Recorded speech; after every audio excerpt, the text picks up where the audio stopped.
Hoy vamos a meternos en un periodo fascinante, quizá menos conocido que el de los grandes Platón y Aristóteles, ¿no? Hola, sí, totalmente. Hablamos de la filosofía helenística. Exacto. Ese momento en que la filosofía parece que, baja un poco a la calle, ¿verdad? Intenta responder a preocupaciones más vitales. Así es, nos vamos a apoyar bastante en el libro Filosofía helenística, estoicos, epicúreos, cínicos y escépticos, de J.A. Cardona, que la verdad es una guía muy buena para este periodo. Genial. Y hoy lo que queremos es entender un poco por qué surgen estas escuelas, ¿no? Los estoicos, epicúreos, cínicos, escépticos. Claro. ¿Cuáles eran sus ideas claves sobre cómo vivir bien y por qué siguen resonando hoy? Porque usamos palabras como estoico, epicúreo, casi a diario. Sí, pero ¿sabemos qué significaban originalmente? Esa es la cuestión. Esa es la cuestión. Y bueno, estas escuelas nacen en un momento de cambio radical. Tras Alejandro Magno, claro, el mundo griego se expande muchísimo. ¿Una barbaridad? Se difunde la cultura helénica, hay una lengua común, la koine dialectos. Como una primera globalización, podríamos decir. Con sus cosas buenas y malas, imagino. Exacto. Y una de las, sombras fue la crisis de la polis, de la ciudad-estado de toda la vida. Ya no era el centro de todo. No. El ciudadano de repente se ve en imperios enormes, multiétnicos, con reyes lejanos, guerras. Hay una sensación de incertidumbre, de desarraigo individual. Claro, se rompe el marco de referencia. Si antes eras ateniense o espartano y eso te definía, ¿ahora qué? ¿Cómo encuentro yo la felicidad en este mundo gigante? La ecúmene. Justo. Ya no vale solo con ser el zoon politikon de Aristóteles. La filosofía da un giro súper práctico. Hacia la ética, ¿no? Totalmente. Hacia la búsqueda de la eudaimonia, la vida buena, pero a nivel individual. La pregunta es, ¿cómo vivo bien yo? Y la física, la lógica, se ponen al servicio de eso. Y claro, las respuestas fueron, variadas. Ahí tenemos las 4 grandes.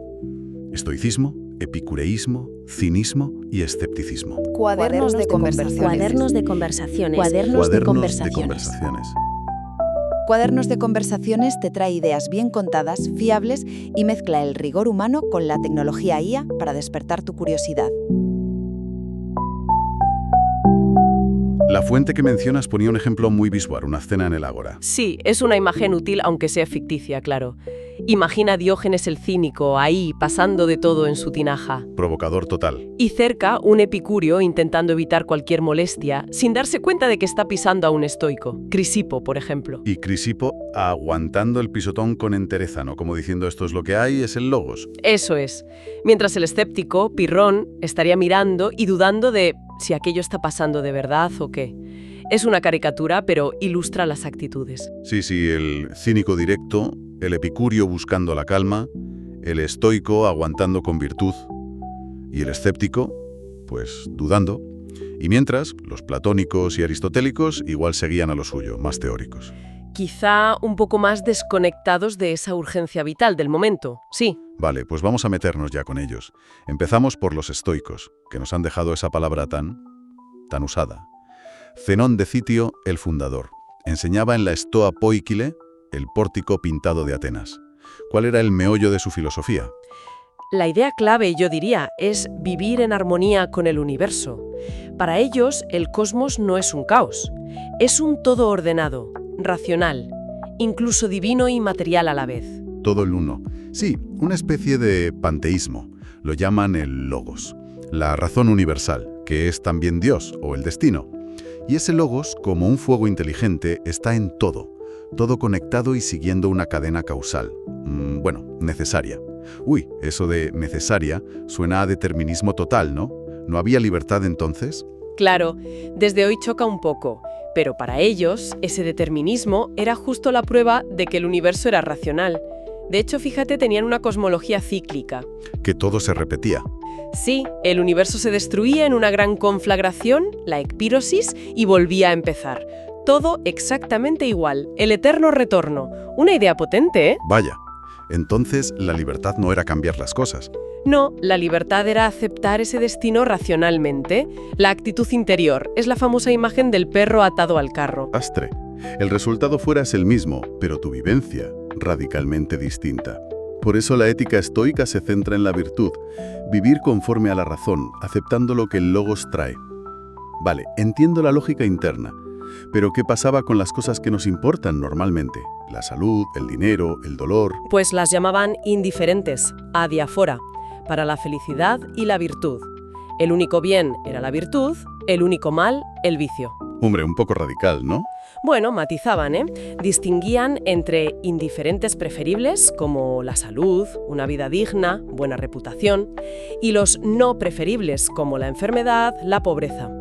Había que intentar conseguir los preferibles, pero sin que tu felicidad dependiera de eso. Ah, vale. El ideal era la apatheia, que no es apatía, ojo, sino ausencia de pasiones irracionales. Las que te nublan el juicio. Exacto. Y la autarquía, la autosuficiencia moral, ser independiente de lo externo. Suena exigente, ¿eh? Mucho. Casi inhumano a veces. Lo era. Y se les criticó por eso, que su sabio ideal parecía frío, ¿no? El ejemplo ese del sabio al que se le quema la casa con el hijo dentro, y aunque actúa para salvarlo, si no lo consigue no se hunde porque ha cumplido su deber. Uf, es duro. Sí, cuesta encajarlo. Y también se les criticó que, claro, al aceptar el determinismo, podían acabar justificando el orden social tal cual estaba, incluida la esclavitud. Argumentaban que la libertad de verdad era la interior. Complicado. Pero a pesar de todo tuvieron una influencia brutal, sobre todo en Roma, ¿no? Enorme.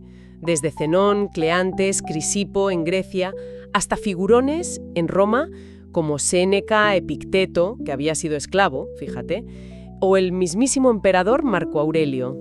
Tocó todas las clases sociales. Sí, y esa idea de ser cosmopolitas, ciudadanos del mundo, porque todos compartimos la razón universal, también es muy potente y moderna, en cierto modo. Vale, dejamos el pórtico estoico y nos vamos al jardín de Epicuro. Casi al mismo tiempo, ¿verdad? Sí, Pero con un rollo muy diferente, aunque también buscaban la calma, la ataraxia. Se les tacha mucho de hedonistas, sin más. Sí, es la etiqueta fácil que les pusieron, y les persiguió siglos. Pero Epicuro lo deja clarísimo en la carta a Meneceo. El placer no es el de los viciosos, dice, es el no sufrir dolor en el cuerpo, la aponia, ni estar perturbados en el alma, la ataraxia. O sea, un hedonismo más bien de ausencia de malestar. Exacto. La felicidad como ausencia de dolor y de turbación mental. Vale. ¿Y cómo veían el mundo ellos? Si los estoicos veían orden y razón por todas partes. Los epicúreos veían un universo materialista, átomos y vacío, como Demócrito. Pero, y aquí viene lo bueno, introdujeron el clinamen. El clinamen, sí. La desviación de los átomos. ¿Qué implicaba eso? Pues lo cambiaba todo. Era una desviación mínima, espontánea, impredecible, en la caída de los átomos. Al azar. Sí, introducía el azar. Y eso permitía que los átomos chocaran y formaran cosas, pero sobre todo rompía el determinismo estoico. El clinamen era la base física para que existiera el libre albedrío humano. ¡Ostras! ¿Qué diferencia tan bestia con los estoicos? Abismal. Si no todo está escrito, tus elecciones sí que importan de otra forma. Claro. Y eso para el alma, los dioses, tendría consecuencias, imagino. Enormes. El alma, también de átomos, es mortal. Se disuelve con el cuerpo. Así que fuera miedo a la muerte y a castigos después. Adiós al más allá. Y los dioses, bueno, existen. Son perfectos, felices, hechos de átomos también, pero viven en sus intermundos y pasan totalmente de nosotros. Indiferentes. Totalmente. Ni ayudan ni castigan. Así que fuera también el miedo a los dioses. Es el famoso tetrafármaco, el remedio cuádruple. Ni dioses, ni muerte, lo bueno es fácil de lograr, lo malo es fácil de soportar. Suena muy liberador, la verdad. ¿Y cómo proponían llegar a esa vida tranquila, sin dolor ni miedo? Pues con un cálculo inteligente de placeres. Hay que elegir los placeres que no te traigan dolores peores después. Y a veces aceptar un dolor si lleva a un placer mayor y más duradero. Ah, o sea, no era viva la pepa, que va. Distinguían tipos de deseos, los naturales y necesarios. Comer, beber, seguridad. Esos hay que satisfacerlos, pero de forma sencilla. Luego los naturales, pero no necesarios. Lujos, comidas exquisitas, se pueden disfrutar, pero con moderación, no son clave. Vale. Y por último, los vanos. La fama, el poder, la riqueza sin límite, esos nacen de ideas falsas y casi siempre traen líos y ansiedad. hay que evitarlos. O sea que, paradójicamente, el camino al placer epicúreo era la sencillez y la moderación. Exacto. Una vida sencilla, centrada en lo esencial, huyendo de las ambiciones que te quitan el sueño. Por eso recomendaban retirarse de la política. Vive oculto, era el lema. Y cultivar la amistad, la filia. La amistad era importante para ellos. Importantísima. En su comunidad, el jardín era fundamental. La consideraban clave para una vida feliz y segura. Aunque bueno, algunos críticos dicen que, en el fondo, también se basaba en el interés mutuo, bien entendido. Es fascinante ver cómo buscando lo mismo, la serenidad, llegan a sitios tan distintos. Estoicos y epicúreos, cara y cruz en muchas cosas. Y luego estaban los otros, ¿no? Los cínicos. La fuente decía algo así como los perroflautas de la época. Es una forma de decirlo, claro. Eran provocadores natos. Los cínicos, con Diógenes de Sinope como estrella. El del tonel. Ese mismo.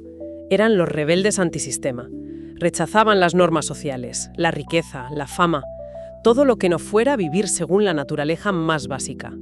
Buscaban la autosuficiencia total, la autarquia.